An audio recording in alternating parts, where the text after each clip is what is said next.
আমাদের চ্যানেলটা বেশি করে দেখবে, সাবস্ক্রাইব করবে, শেয়ার করবে, লাইক করবে আর কনস্ট্রাকটিভ আশেপাশে কমেন্ট করে জানাবে আমাদের আজকের ভিডিওটা যে তোমাদের দেখাবো কেমন লাগলো। আর হ্যাঁ, তোমরা সাবস্ক্রাইব করছো, একটু কমেন্টস করো কেমন লাগছে তোমাদের ভিডিওগুলো, তবেই নাকি বুঝবো যে আমাদের ভিডিওগুলো তোমাদের ভালো লাগছে নাকি। হ্যাঁ, এবার তাহলে ভিডিওটা শুরু করছি। দানিব গুড্ডু দাদা আজকে অনেক আম কুলোবো। গণিত বললো তো ওখানে পুতুল আম কুলে আছে। শুনেই তো আমার আজকে জল এসে গেল। আগে আচার খেতে কত সুন্দর লাগে, তারপর ছোট্টে বাটা দিয়ে আম ছেঁচকি করলে কত সুন্দর লাগে। মাকে গিয়ে আমগুলো কুলিয়ে দেবো, মা আম ছেঁচকি করে দেবে। কি বল, কেমন খেতে লাগবে বলতো? তুই তো বলেই খারাপ। দেখ না এইখানটা কেমন নিস্তব্ধ। তোরা যে কেন গণেশের কথা শুনে এখানে আসতে গেলি? জানিস তো সবাই বলে নাকি এখানে ভূতের আড্ডা, কেউ আসে না। আর তুই গণেশের কথা শুনে তো আমরা সবাই এলাম। যদি কিছু বিপদে পড়ি না তখন বুঝবি শাকচুন্নি আমাদের সবার গলা টিপে ধরবে। তখন কি হবে রে? ওরে বাবা, আমার তো চিন্তা করি গা ঠান্ডা হয়ে যাচ্ছে। বাবা কিতে ভয় আছে, পেছনে তো বুদ্ধি দিদি, আলিঙ্গি দিদি, টেপি আর টিয়া গনে সবাই তো আছে। যত ভয় কিতে ভয়। চল চল, আমরা আগে এগিয়ে এসেছি, গিয়ে খানিকটা আম কুড়োই। ওরা আছে আচু। বাবা হ্যাঁ রে, তোরা এসে কত আম কুড়িয়ে ফেলেছিস রে? হ্যাঁ তাই তো দেখছি। আর দেখ গাছেও কত আম হয়ে আছে। উফ, আমার তো দেখে নোটায় জল এসে যাচ্ছে। বেটি বকিনা একটা কেন মন নিত্যব্দ। বাবা তোরা কেন রে গন্টি কটাটুনি এলি? বুঝতে পারতি না, মা ডানিক তো বারণ করেছিল এই পাটে কোনোদিন আসবি না, এখানে কেউ আটে না, এখানে নাকি চাকটুনির বাদ। উফ, আমার তো ভাবছি কেউ যদি চাকটুনিটা এতে আমাদের গাড়টা মুটকেতে কি হবে। ঠিকই তো বলেছি টেপি, আমার দাদাটা তো একদম বাজে। ও তো শুধু যেখানে কোনো কিছু বিপদ ঘটবে সেখানেই নিয়ে আসবে। নিশ্চয়ই এখানে ভূত আছে। কেমন নিস্তব্ধ, আমার তো ভেবে কেমন গা ছমছম করছে। ও মা, আমার বাগানে কত ছোট ছোট নাতি নাতনি এসেছে। বাবা বা, দেখে তো আমার খুব ভালো লাগছে। ওই তো এখানে কেউই আসতে চায় না। আমার তো মন চায় আমার নাতি নাতনিদের সঙ্গে খেলবো। আমারও তো নাতি ছিল, নাতনি ছিল, কোথায় যে গেল তাদের নিয়ে আমার ছেলেটা। আর বেরলো না। বলি, ওই শুনছিস, তোরা কে রে? কতদিন পর আমার বাগানটা পুরো চাঁদের হাট বসেছে। কোথা থেকে আওয়াজ আসছে রে এইভাবে হি হি করে?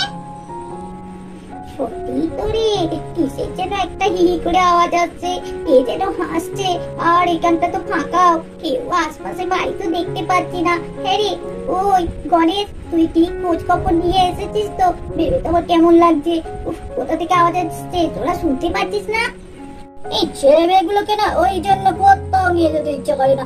ভালো জায়গায় নিয়ে এলাম আম খাবি বলে, তাও আবার আমার নামে দোষ দিচ্ছিস। কত তো আম কুড়িয়ে বেড়াচ্ছে রিক আর গুড্ডু। আম এবার বেশ চাট করে যখন খাবি তখন তাই গণেশের কথা ভুলেই যাবি। আমাকে কি আর বেশি দিবি? যা তোরা খাবি তাই আমাকে দিবি। যদি আমাকে দুটো বেশি দিতিস না জানতাম। আমি নিয়ে এলাম, আমার নামে সবাই দোষ দিচ্ছে। নালে গণেশ দাদা, সত্যি কিসের যেন একটা হাসির আওয়াজ আসছে, আমিও শুনতে পাচ্ছি। মিথ্যে কথা বলছে নালে কেউ। সত্যি এখানে খুব সবাই বলে যে এখানে ভূত আছে। মাও বলেছিল এখানে আসতে বারণ করেছিল, তুই তো সেই আসতে বললি, আমরা তো এলাম। যদি এবার কিছু বিপদে পড়ি তখন বাড়িতে গেলে বেশ করে মার খাবো।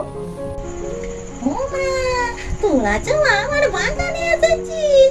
ওরে বাবা, এই ছোট ছোট সব নাতি নাতনিরা, আর তোদের কি সুন্দর দেখতে রে।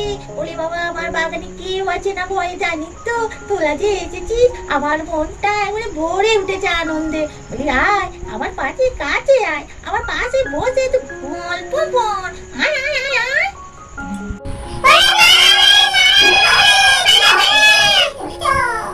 ওরে যাস না রে, যাস না, আমায় ছেড়ে তোরা যাস না। আমার এখানে কেউ আছে না। আরে আমায় ছেড়ে সারা জীবনই সবাই চলে যায়, আমার কাছে কেউ থাকে না। ও মা, এই ছেলে, তুই যাসনি? তোর কি আমায় ভয় লাগে না? দেখ দেখ, তোর বন্ধুরা তো সবাই ভয়ে আমাকে দেখে পালালো। তুই যে আমার কাছে এসেছিস সেটাই আমার আনন্দ লাগছে। বস, আমার দুঃখের কথা তোকে বলবো।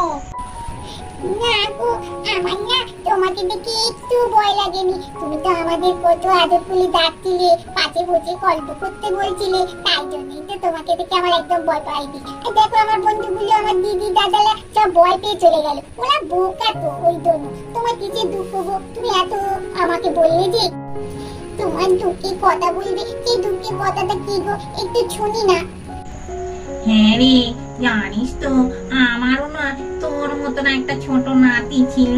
তোর দিদিদের মতন দুটো ছোট ছোট নাতনি ছিল। কত আনন্দ সুখে থাকতাম জানিস আমরা। আমার ছেলে যখন বাইরে চাকরি হলো, আমার নাতি নাতনি গুলোকে নিয়ে চলে গেল রে।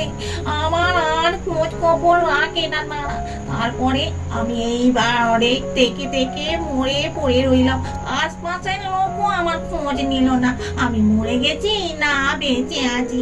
বলি তো আর পর থেকে তো আর এখানে কেউই আসে না। এই যে তোরা এলি, দেখ না আমার নাতি নাতনিদের জন্য বড্ড মন কাঁদে। আমি ওই জন্য না নাতি নাতনির মুখ কোনোদিন দেখতে পাইনি।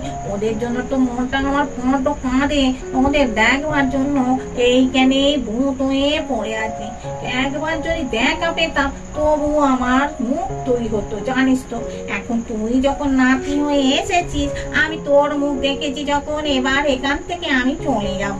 আর এই যে আম গাছ, ফুল গাছ, লেবু গাছ সব দেখছি, এই তোরা পাড়ার যত ছেলেপুলেরা এসে খাবি। এইখানে আর কেউ তোদের বারণ করবে না। তাই আমি চললাম, মুক্ত হয়ে গেলাম। যাক, আমার জন্য কোনো ঠাকুমার মনটা আনন্দে ভরে উঠলো। আর এইখান থেকে সে সারা জীবনের জন্য মুক্ত হয়ে গেল। সত্যি তো, ভূত হয়ে থাকলে কত কত পাচ্ছিল ঠাকুমাটা। আর ঠাকুমার ছেলে বউটাও কেমন। নাতি নাতনিরা তারা তো আনন্দের দিনই, তারা কত খুশি থাকতে পারে নাতি নাতনিদের জন্য। তাদের কি কাছ থেকে নিয়ে তুলে দিতে হয়। হ্যাঁ, আমাদের ভিডিওটা এখানে শেষ করছি। টাটা।